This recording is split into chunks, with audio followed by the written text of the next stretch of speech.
Okay, we're good to go. Awesome. Okay. For those of you on the call that don't know me, my name is Joe. I'm one of the critical care pharmacists here at Lutheran. I'll be touching on our acute medications in a pre-hospital realm for trauma, and some of which will apply to as they hit the door and hit our emergency department. But I have no conflicts of interest to disclose as they relate to this presentation. Our objectives for my talk is number one, to review basic pharmacologic interventions in field trauma. Secondarily, we'll describe the phenomenon known as trauma-induced coagulopathy and how we manage that. Third, we'll take a look at tranexamic acid or TXA use in current practice. We'll present relevant data, some recent data for that, and then discuss any potential risks with TXA use in trauma. We'll touch on pre-hospital bleeding reversal, especially for patients on oral anticoagulation at baseline that become injured. Fifth, we'll touch on field intubation medications and peri-intubation hemodynamic support on transfer to the transfer facility.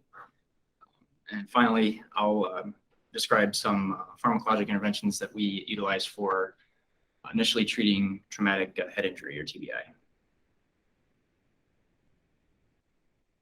So when an injured patient is first identified, the field basics, just like they are in any rapid assessment of a patient, 1, 2, and 3 are airway, breathing, and circulation.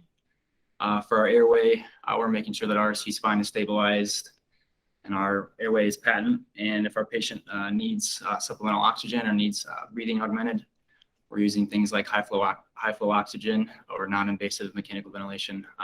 And then we assess our need to progress to rapid sequence intubation and invasively ventilate the patient. Third, our hemodynamics or circulation. First and foremost, we're going to assess, identify, and control any bleeding sources if we can. Apply direct pressure and/or tourniquet for extremity bleeding. And then we're going to utilize local hemostatics, things like combat gauze or trauma gauze, to control bleeding.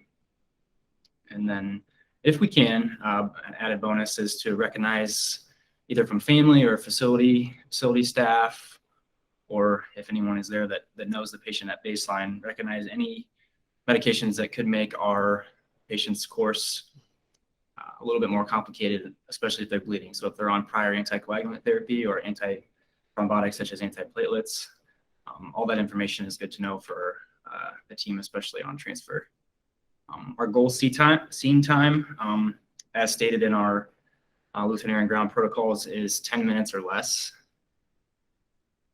to get our patient up and on their way to the ED.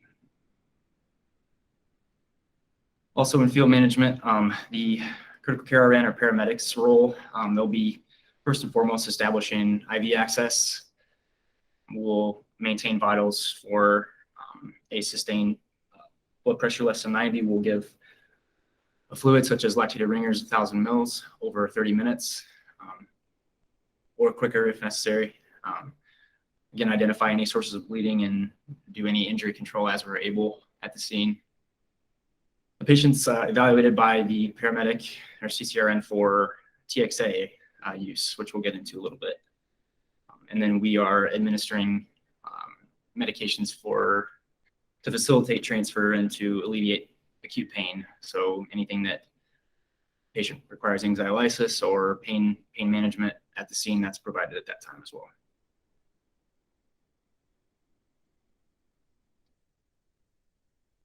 A phenomenon that we see in about 1 in 20 trauma patients, about 5% or less, can develop this fulminant coagulopathy or bleeding associated with trauma.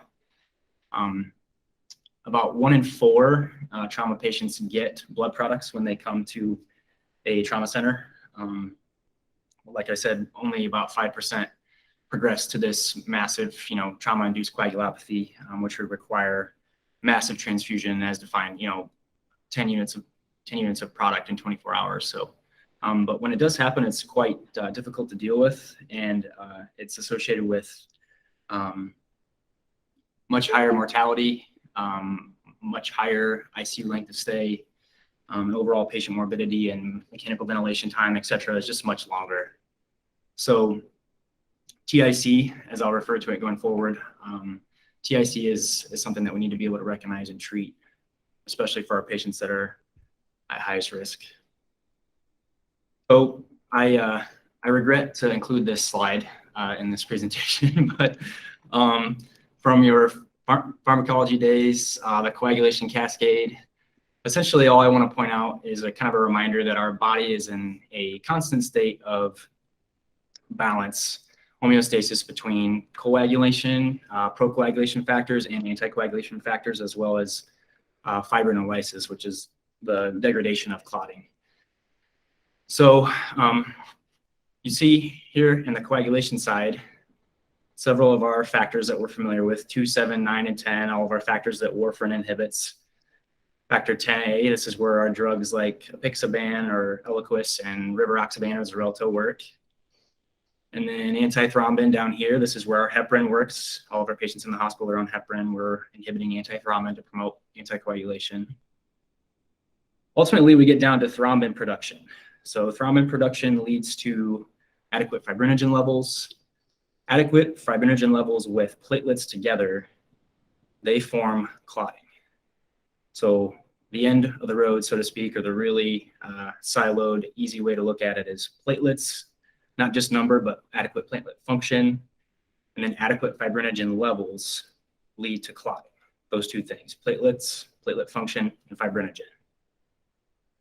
On the fibrinolysis side or clot breakdown side, you can see that endogenous plasminogen is converted to plasmin by plasminogen activator. And this plasmin dissolves the clot. So I'll utilize this slide again later to really show where some of the agents that we're using in this play their role. But together, all these things, coagulation, anticoagulation, and fibrinolysis, maintain a delicate physiologic balance that leads to clot promotion when there is an endothelial cell injury, such as trauma. PIC is essentially a multifactorial acute systemic phenomenon that includes elements of dilutional and consumptive coagulopathy from the injury. So dilutional because we're providing these fluids, we're providing these blood products, and consumptive because there is a obvious intravascular injury present. So whether it's resulting from the index injury itself or our resuscitation efforts, all these things are leading to coagulopathy in our patient.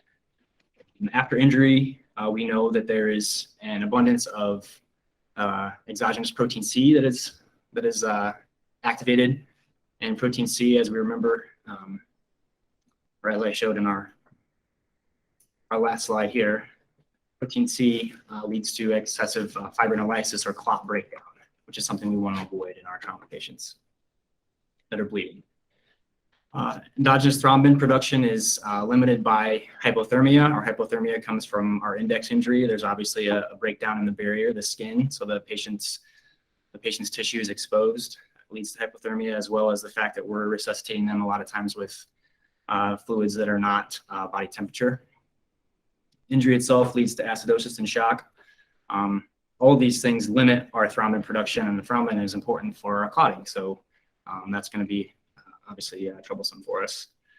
And overall, there's a balance disruption in the equilibrium between procoagulant, anticoagulant, platelet number and function, our integrity of our tissues, our endothelium, and fibrinolysis occurring. All these things together lead to a lethal triad, which has been in the most recent couple of years described as a lethal diamond. And essentially, previous to the last few years where this was changed to diamond, a triad essentially is a triad of coagulopathy, acidosis, and hypothermia, ultimately leading to a trauma patient's death. The lethal diamond includes elements of hypocalcemia that are noted not only in our blood product administration and in just our index injury causing, but essentially decreased levels of ionized calcium after an injury is associated with lower blood pH. Lower blood pH leads to acidemia, and this all prolongs the time to form a clot. So our acidosis is playing a role there, and then hypocalcemia is further exacerbated through our resuscitation efforts. We're providing lots of fluids, lots of blood products, so this worsens our ionized calcium level. Hypothermia, like I said, we have our index injury that leads to tissue exposure, and then we're providing fluids that are not maybe not as warm as our body. So this overall hypothermia decreases the liver's ability to metabolize the citrate that's in our products and leads to more calcium being bound and less available in the blood to help our clotting cascade. And ultimately, our extrinsic, intrinsic, and our clotting cascade in general is really the gasoline for our engine is ionized calcium. So all these things together work congruently in tandem: coagulopathy, acidosis, hypocalcemia, and hypothermia. All these things lead to our lethal spiral that ultimately our patient would succumb to if we weren't intervening here. In terms of field management for trauma-induced coagulopathy, first and foremost, we're notifying our transfer facility as early as possible, leading to level 1 activation for trauma, and then noting that massive transfusion protocol is either started or needs to be started immediately. And we're doing an aggressive hemostatic resuscitation, including equal ratios of packed red blood cells, FFP, platelets, and calcium. And then cryoprecipitate where our patient is if they're hypofibrinogenemic. Secondarily, obviously probably the first most important thing we do is stop the bleeding source, whether we can do that in the field or that's immediately on center transfer via the OR. We're going to try our best to avoid any hypothermia, avoid acidemia, avoid hypocalcemia, and then secondarily avoid hyper or hypocapnia. So we're going to try to maintain our end-tidal CO2 of 30 to 39 and utilize our early center detection of where our patient is at with their bleeding, coagulation status. So point of care thromboelastography or TEG, and our ISTAT, our point of care labs that we're measuring immediately as the patient gets to the emergency department. Also in the field, we may administer tranexamic acid or TXA where fibrinolysis is suspected. Current protocols for Lutheran and ground specify that if a patient experiences traumatic injury and has a heart rate above 110 and a systolic blood pressure less than 90, provided a few of the things are met, which I'll discuss here shortly, they are a candidate for initial TXA treatment. And then once they get to Lutheran or get to the transfer facility and our rapid TEG is in hand, if they show elements of fibrinolysis via their TEG, then we may maintain the TXA protocol and administer their second dose. I'll get to all that in terms of how we make that happen. A little bit about the ISTAT, our rapid point of care, and our thromboelastography or TEG. So TEG or TEG is essentially it assesses the viscoelastic properties of clot formation. It kind of takes all of our conventional coagulation tests, our PT or PTT, thrombin, fibrinogen level, platelet function, all that into one, and gives us a single readout. And it can tell us where in our procoagulant or anticoagulant stage the patient is at. So all of these elements here in this lovely depiction is what is done in real time by the TEG machine. And it spits out a value for each of these. So our time essentially is kind of a whole coagulation picture. If our time is prolonged, we can correct that with fresh frozen plasma. If our alpha angle is low, typically this represents inadequate fibrinogen levels.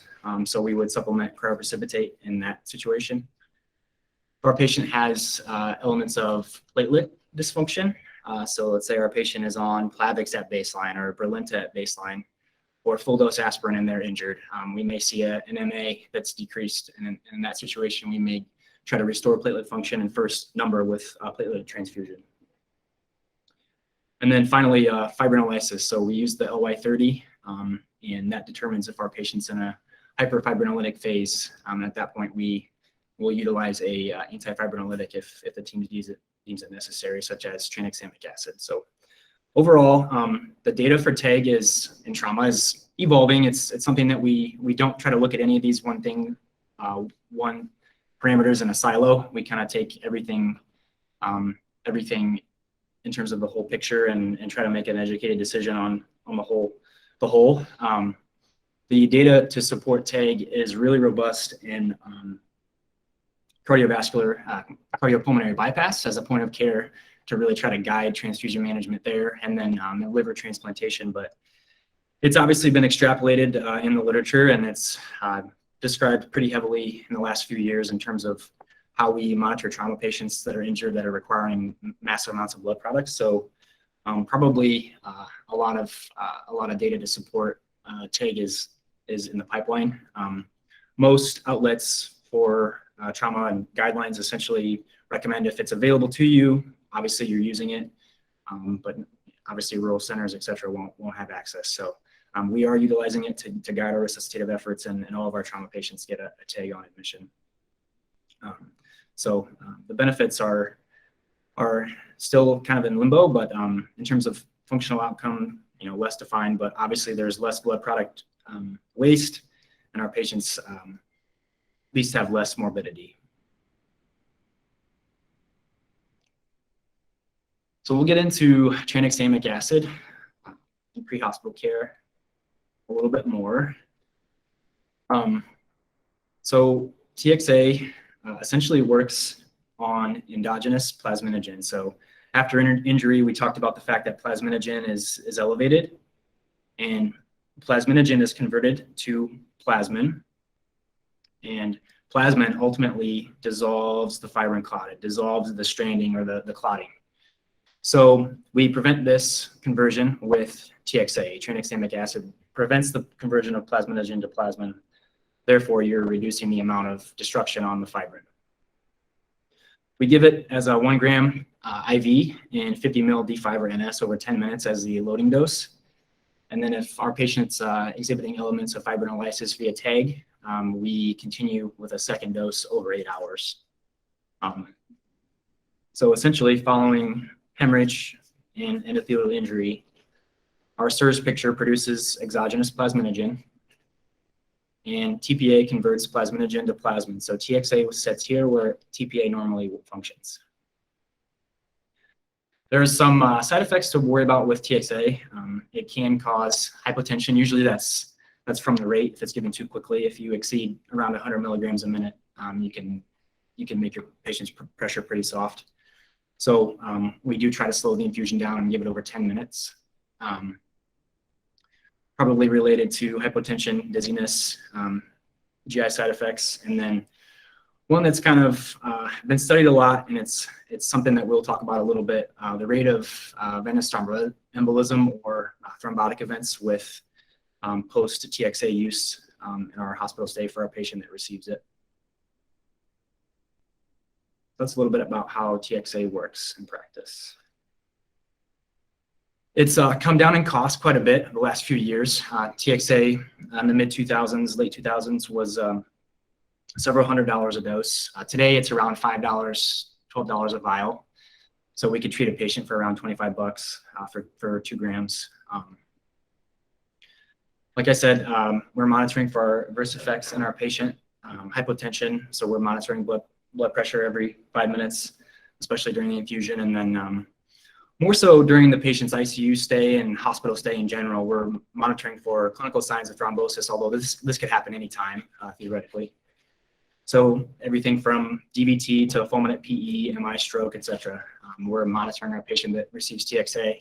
That's part of my role on the trauma team, is to make sure that, especially our patients that have received TXA in the field, we're pretty aggressive about anticoagulation and chemical DVT prophylaxis to prevent this from happening, especially when the patient's stabilized and they're no longer receiving transfusion level care.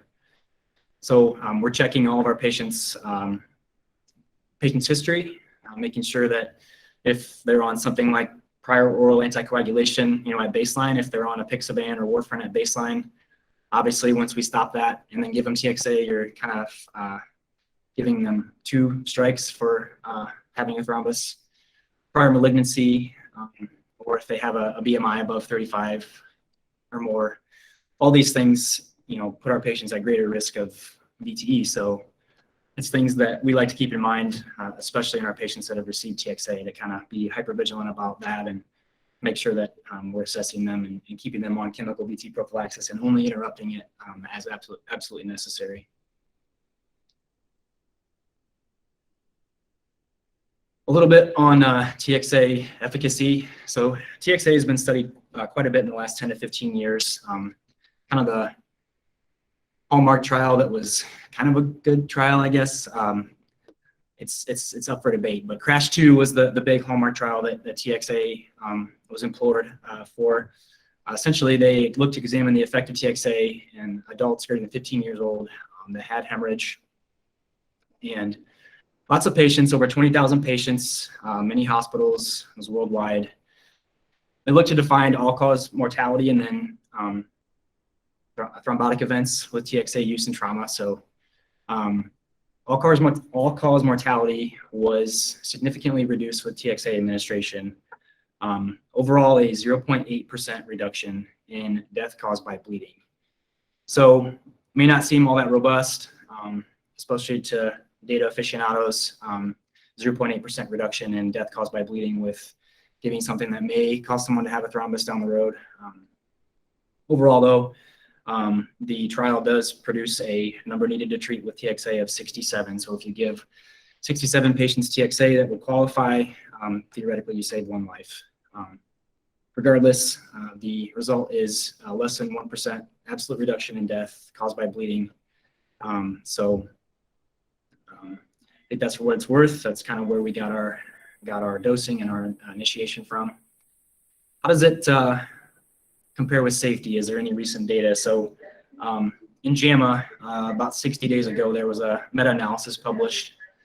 That's still preprint. We don't have all of the data published yet, but what they did is they essentially looked at TXA use and assessed thromboembolic events and mortality after TXA use and trauma. So multiple centers, multiple studies looked at, over 700 studies, 125,000 patients analyzed that were given TXA. Overall, thrombotic events were found to be about 2.1% in the TXA group and 2.0% in the control group. So administration of TXA was associated with a reduction in overall mortality, which we're still waiting to see the numbers on that. But it did not increase the rate of thrombotic events. So it's something that, like I said, is still evolving, and we try not to look at data in silos, especially when the studies for TXA can be selective in what they looked at in this meta-analysis. But it at least gives us, it doesn't give us any more pause at this point. We are still including it on our protocols and watching it very closely. The decision overall is it's maintained in our current air and ground adult protocol. We obviously review this annually, semi-annually really, for data extraction and data review in the literature. And then where fibrinolysis is expected with an injured patient in the field, that is heart rate above 110 and blood pressure less than 90, they are started on the protocol. And then upon transfer, when they get to our ED and we perform our rapid TAG, if their TAG indicates that they have elements of fibrin breakdown or fibrinolysis occurring, that is an LY greater than 3%, then they would get the second dose of TXA here.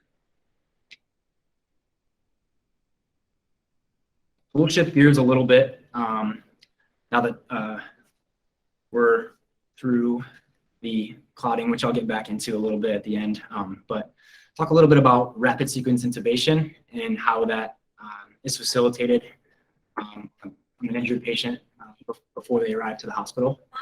So we have kind of our pre-intubation checklist that our critical care RNs, our paramedics are using as defined in our air and ground protocols. And first and foremost, we're providing early pre-oxygenation. We are secondarily making sure that our intubation equipment is laid out and prepared. We're drawing up medication. One example would be providing fentanyl, 2 micrograms per kg, and ketamine, 2 milligrams per kg, and rocuronium as our paralytic, 1 milligram per kg. And then the team will discuss the procedure, perform a verbal timeout or double check, essentially check the patient, check our vitals, make sure our equipment is adequate and prepared, our meds are drawn up and labeled, our IVs are intact, our monitors are, such as our end-tidal monitor, etc., our blood pressure monitors are appropriate, and we have our failed airway plan in place.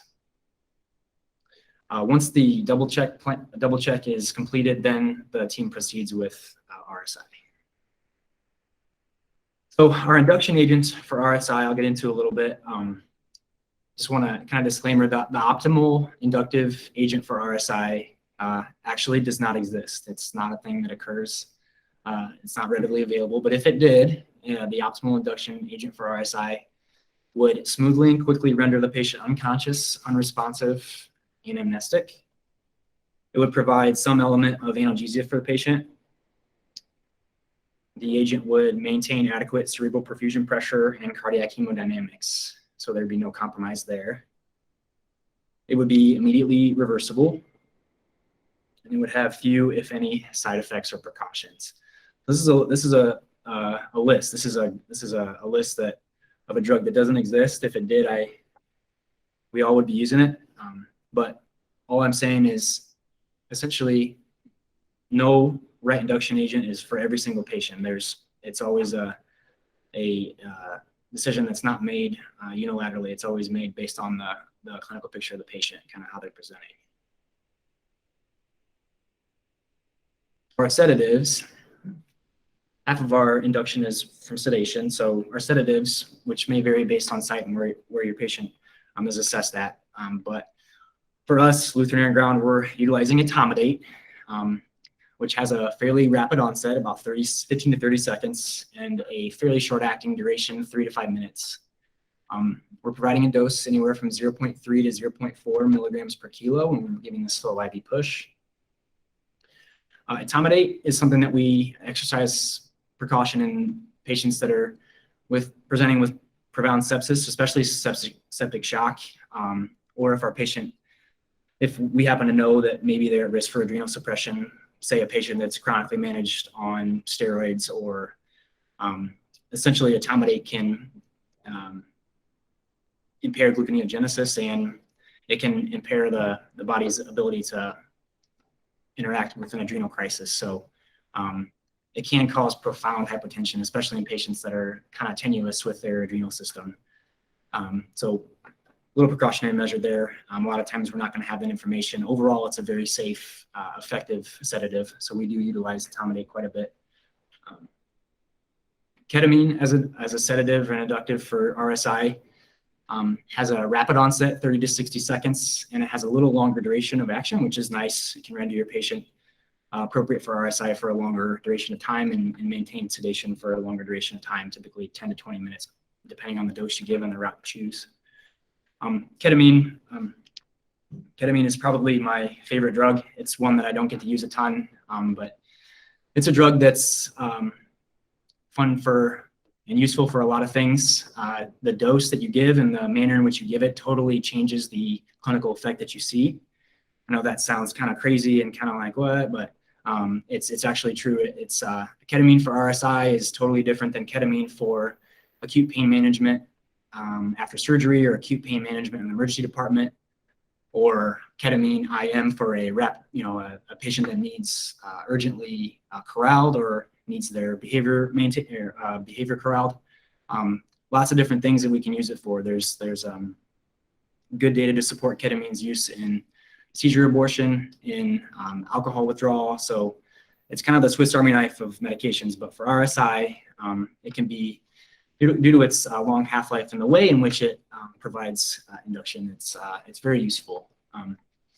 Probably the two main reasons why it's so useful is that it's less likely to worsen hypotension. So if your patient presents with a soft pressure, which a lot of our trauma patients do, it's safe to give. It's more adaptogenic, it's more sympathomimetic, it's less like a lot of our other induction agents which are sympatholytics. Ketamine is a sympathomimetic, meaning that it increases adrenergic tone. You dilate and open up the airways. You get a little beta stimulation with it. You can actually increase blood pressure some with it. So it's nice in that respect. So it's more useful for a patient is hemodynamically unstable. There can be some paradoxical things that happen with ketamine. Rarely it can cause laryngeal spasm. It can make patient secretions quite copious, especially if they're maintained on ketamine longer than a dose just for RSI. And then there's paradoxical, at times it can cause rapid drop in blood pressure. So if your patient doesn't present with a soft pressure, they haven't maintained an adequate pressure and you give ketamine, sometimes their pressure can drop a little bit. So that's kind of a lot to take in, but ketamine is a very useful agent and one that we use quite frequently for this indication. Midazolam or Versed is one that a lot of our procedural and intensivists are used to using, and it's also fairly safe to use, provided if it's given IV push. The onset is 60 to 90 seconds, a little longer duration of effect, 15 to 30 minutes. We're providing a dose of 2 to 5 milligrams via slow IV push. Most commonly, it's giving with a little anxiolysis first, which is fentanyl, 50 to 100 micrograms, slow IV push beforehand. So one more thing on the dose of ketamine that I missed. So we're providing a dose of 2 mgs per kg of ideal body weight, slow IV push. And if we're giving it IM, the dose needs to be increased to at least 4 milligrams per kg. Ketamine is, like I said, it's much different than our other sedatives in terms of the way that it can impact cardiac hemodynamics. It's not one that we lower the dose for if our patient, there's no reason to lower it. It's for this situation, it's kind of a, just remember with ketamine, you go big or go home if we're trying to induce anesthesia for sedation, so for RSI.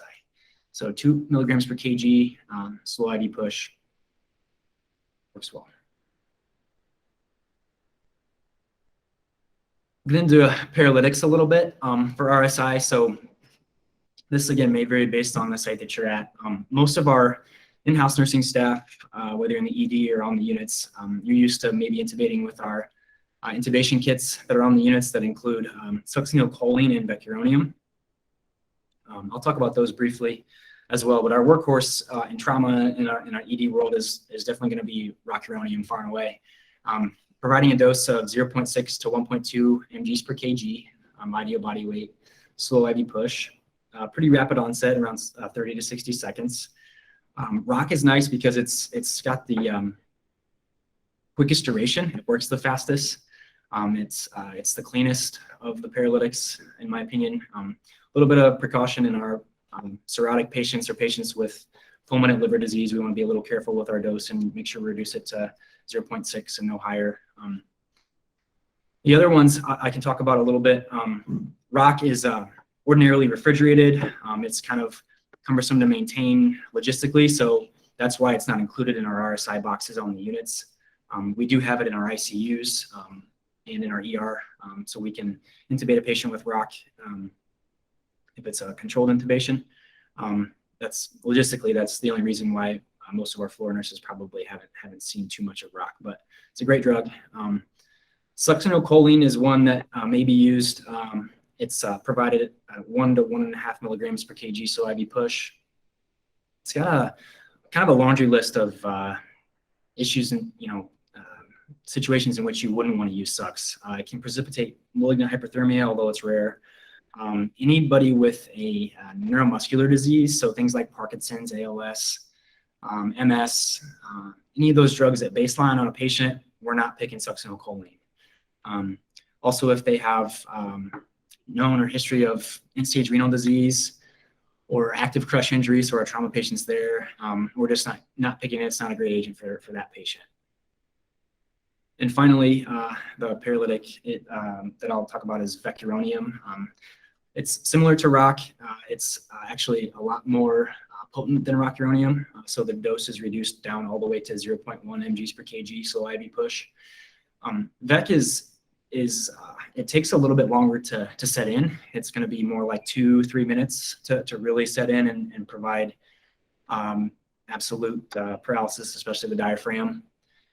And then it hangs around a long time. It can last anywhere from 30 to 60 minutes and longer if our patient doesn't have adequate kidney and liver function. So VEC is one agent that we may be familiar with on the floors, but not one that we use too often outside of that. So a little bit more about rock and its use in trauma.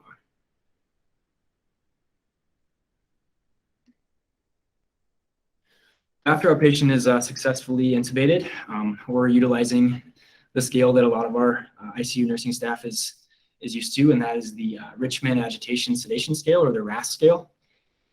So our considerations here, you can see the RASS on the slide. Typically, ordinarily in our ICU patients, we're shooting for a RASS of around -1, -2, where a patient can briefly awaken to voice. They can make adequate eye contact and maybe purposely follow commands, lift their head off the pillow if asked, etc. But for transport in an injured patient, we're going to desire a RASS of -3, or maybe a little lower for transport, just to facilitate transport and make sure that our patient is nice and comfortable and safe. So we're providing, after RSI is completed, we're providing pain management or analgesia first. Our air and ground protocols call for fentanyl IV push every 10 minutes as needed, anywhere from 25 to 100 micrograms. And then our sedatives secondarily, if our patient's pressure is stable enough to tolerate a small dose of propofol, they may get 10 to 20 milligrams slow IV push. Otherwise, they may have, if it's a long transport, they may have a propofol infusion running from the scene. And we try to stay in the lower doses if we can, 5 to 10 mics per kg per minute. Ketamine, a player in terms of sedation, to maintain sedation in transit for a patient. We're providing a dose of 1 mg per kg every 10 minutes, provided our patient has already received some ketamine for RSI induction as needed. And then our max cumulative dose in our air and ground protocols for sedation transfer is 5 mg per kg. And lastly, we may utilize midazolam or Versed, anywhere from 2 to 5 milligrams slow IV push to facilitate transfer.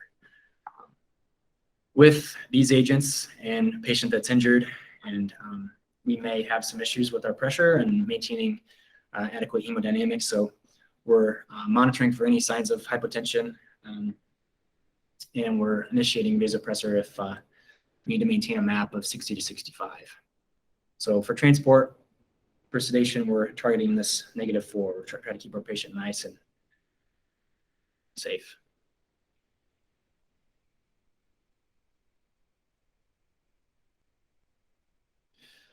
So if we're providing a lot of these things and maybe we develop a soft pressure en route, then to push dose vasopressor or peri-arrest dose epinephrine. Something that we're utilizing here with our teams. We're utilizing it in our patients that are bradycardic, if they're just been intubated, freshly intubated, and have developed some soft hemodynamics, or if they are post-cardiac arrest and are pending cardiac arrest, or if we have an overt reason to continue epinephrine, such as sustained bradycardia, etc., and we're waiting for an epinephrine infusion to be done, whether it's being compounded in the field or compounded in the ER or whatever, we can utilize push dose epinephrine and try to facilitate that until that's ready. Essentially what we're doing is we're taking a cardiac epinephrine syringe, which is 1 milligram per 10 mLs, or 100 mics per mil, and we're diluting that down. So we'll remove 9 mils from our cardiac epi, and we'll take that 1 mil remaining of our cardiac epi, and we'll add it to a saline flush of 9 mils, and we'll create a solution that's 10 micrograms per mil. which is essentially 10 micrograms per mil, is the same concentration as our epinephrine infusion. So we'll provide 1 mil or 10 mics every 2 to 5 minutes to kind of mimic that continuous epinephrine infusion until our patients' hemodynamics are more stable and they don't need it any longer. They're adequately had their resuscitation continued in the ER, etc. This slide just kind of illustrates how we're doing this. So we're taking 9 mils of a saline flush, adding 1 mil of cardiac epinephrine, cardiac arrest epi to a 10 mil syringe, and we're labeling it push dose epinephrine, 10 mics per mil, date and time. And yeah, it's very effective. It can help keep our patient from crashing hemodynamically.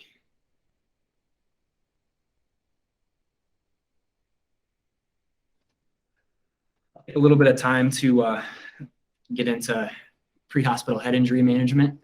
So we'll segue a little bit here for TBI.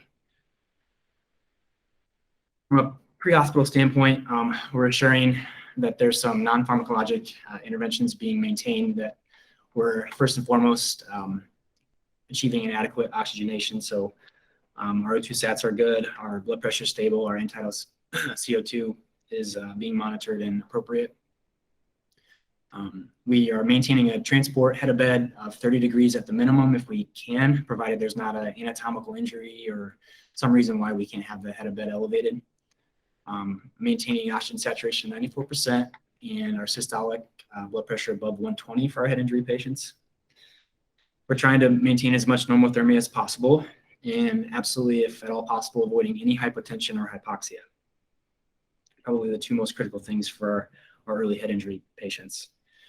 From a pharmacologic standpoint, the things that we're doing right off the bat are making sure that our cardiac and cerebral perfusion hemodynamics are optimized. So like I said, targeting SBP as a surrogate of 120 or better, preferred in the field. And we're providing warm fluids such as LR 20 mils per kilo, and or if our patient's bleeding, maybe a blood product or an infusion of blood. We're achieving pain control for our early head injury patients and providing preemptive nausea medications via slow IV push to kind of prevent a patient that's had a fresh head injury from having a massive vomiting episode. Thirdly, we're kind of assessing our patient and utilizing our knowledge from the field, from the family or facility staff, etc. Patient's requirements for critical bleeding reversal, if that's going to be a situation that we need to get the patient into. And then fourthly, considerations for 3% hypertonic saline for a head injury patient.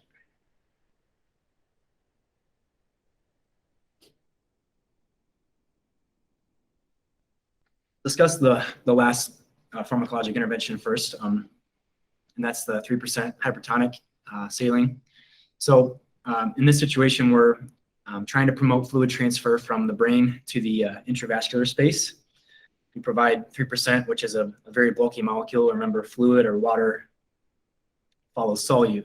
So if you introduce a bulky molecule like 3% into the intravascular space, you can draw fluid out of the CSF or in the brain. So trying to decrease that pressure gradient in the head.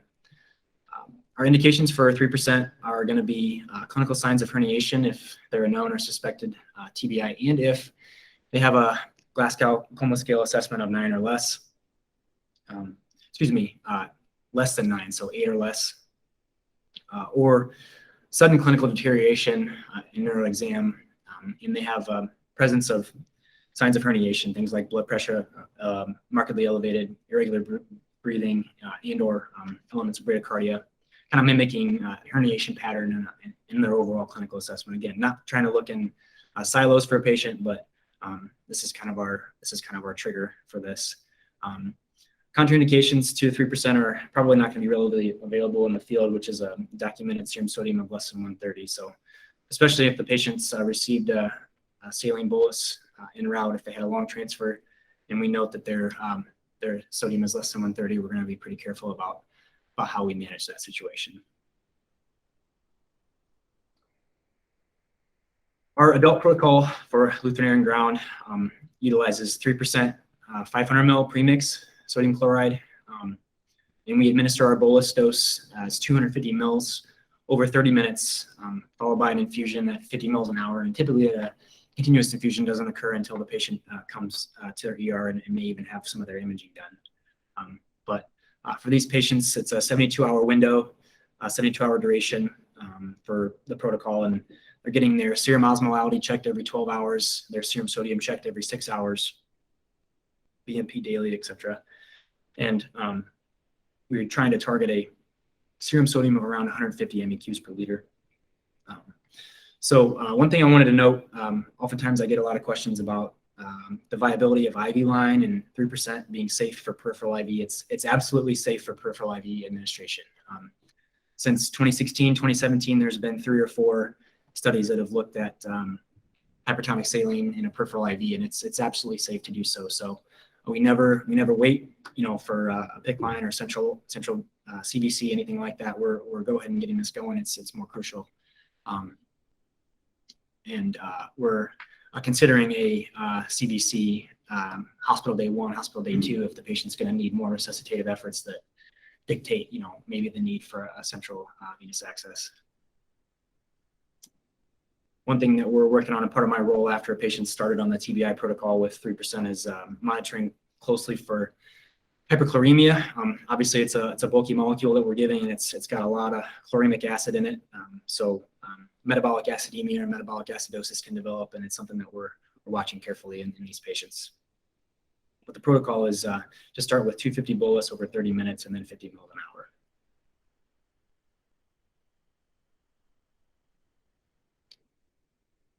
So the third point, that kind of working backwards for a head injured patient, is a critical bleeding reversal point of emphasis. So our flight and ground crews may administer initial doses of 4-factor PCC, or trade name Kcentra, to reverse acute life-threatening bleeding in adults for bleeding indications such as ICH, hemorrhagic shock, in patients that are known to be on vitamin K antagonists. This is by protocol. This is already approved. Or if they're authorized by on-site or accepting physician, such as a trauma physician, for a known factor 10A inhibitor patient. So a patient that's on Xarelto, Eliquis, Savesa, or Bavixa, they have to have approval from the transfer facility accepting physician. But it is something that is available on our aircraft.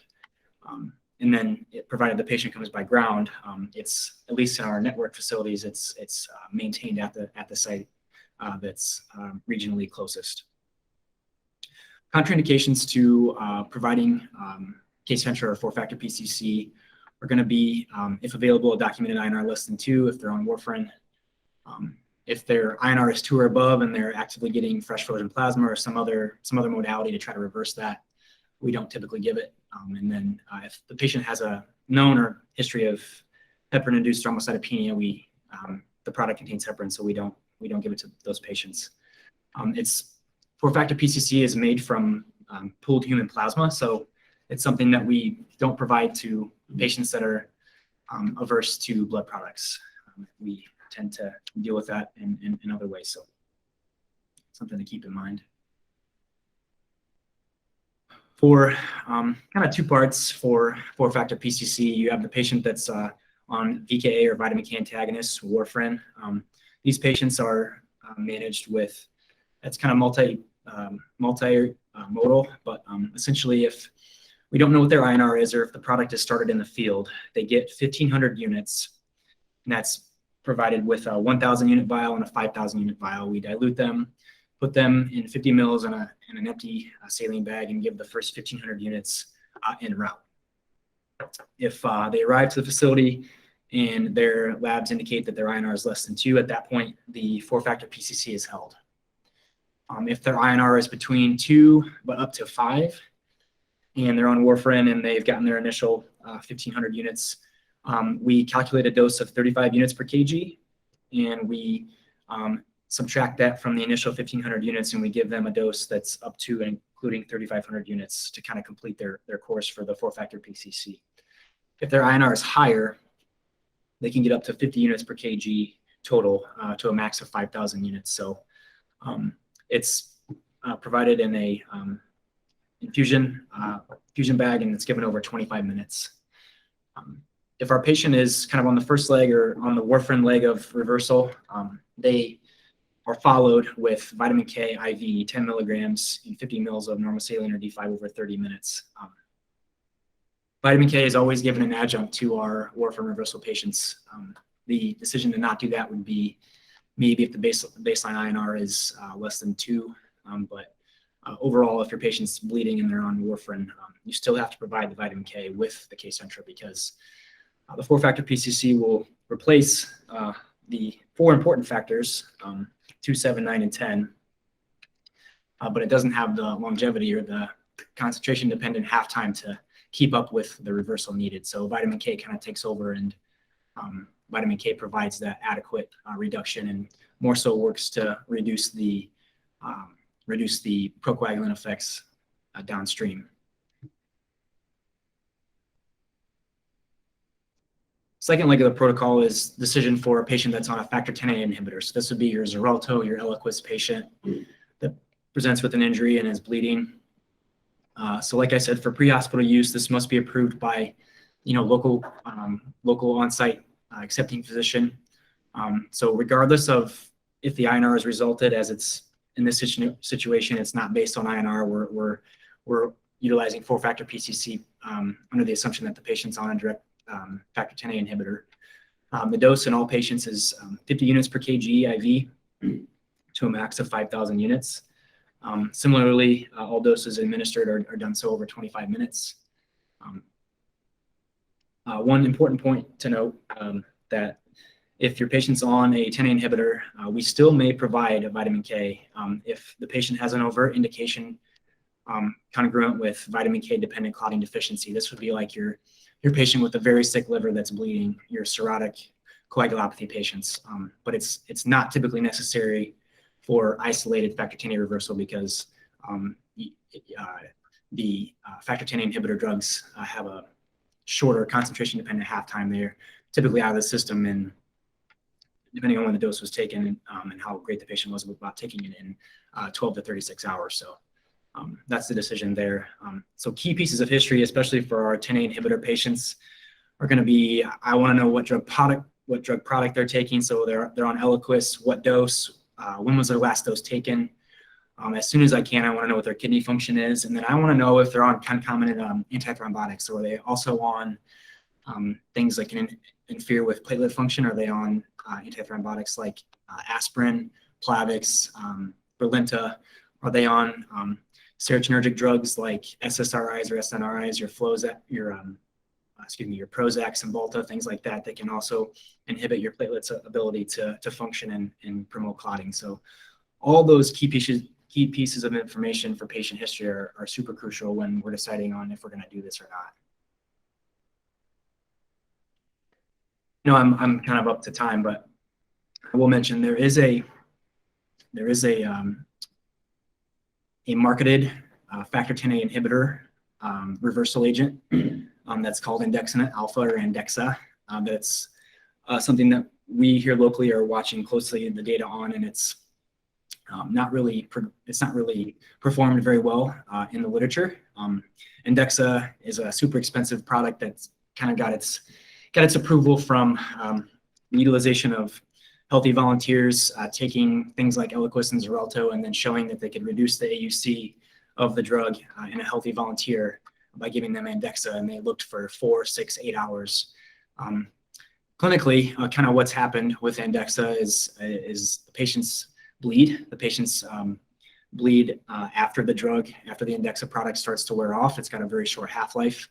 It wasn't designed with a half-life long enough to kind of completely reverse the concentration-dependent half-time of a drug like Eliquis or Xarelto. So a lot of times patients are needed to be redosed, or if they're a super long OR case, they can begin to bleed during the second half of their OR case when their Andexa starts to wear off. So we're not currently pursuing Andexa. And further, there's even poor outcomes at this point. Just in the last 6 months, there was a paper published with Andexa that showed that 4-factor PCC was even superior. So that may be something that is looked at further in the future, and maybe something that you see kind of on the news that, hey, this product has a reversal agent that, anyway, it's very expensive and it's not performed very well clinically, so I'm not pursuing it at this time.